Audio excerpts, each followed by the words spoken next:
ელგუშ შუბლის ზარღვი აღდგაო.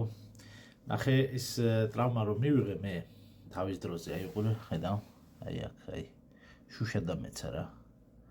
ხო და აქ ცოტა ვერ აღდგება შუბლის ზარღვი.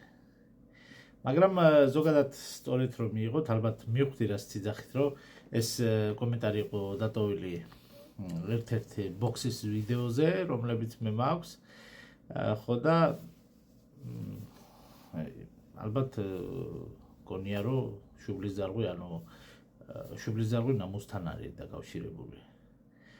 ხო და დიდი შეურაცხყოფა ახორ მე ზოგადად მასე ადამიანს რომ მიმართავენ, მაგრამ მე მიჩვეული ვარ ესეთ კომენტარებს, ზოგადად თუ ადამიანს ჰეიტი აქვს და ჰეიტერი ყავს, ძალიან მაგარია, ესე იგი სწორედ მიდის. ხო, ეგ ერთი. მეორე კიდე რა მინდა და მეთქვა, ეხლა ჩვენ და ჩემნაირი ადამიანები, ვინც რაღაცა სადღაც ყიდულობენ და მე ყიდიან. მეც ამას ვყიდულობ, მოვიძიე, გავხადე შესაძლებელი. ბევრი ფიქრობს, რომ ამაზე ესო ფულს შეულობს და ყველა ფულს შეულობს.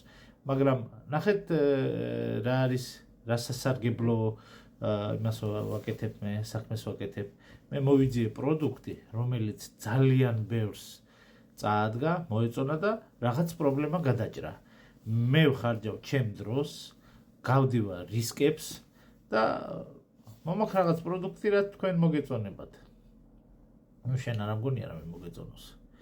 შენ სხვისი შუბლის ზარღვებს დასდევ. მაგრამ მე მიყვარს ეს ფრაზა, ნუ განსჯი სხვას და განუსჯელი იქნებიო, ასე რომ შვიდობით.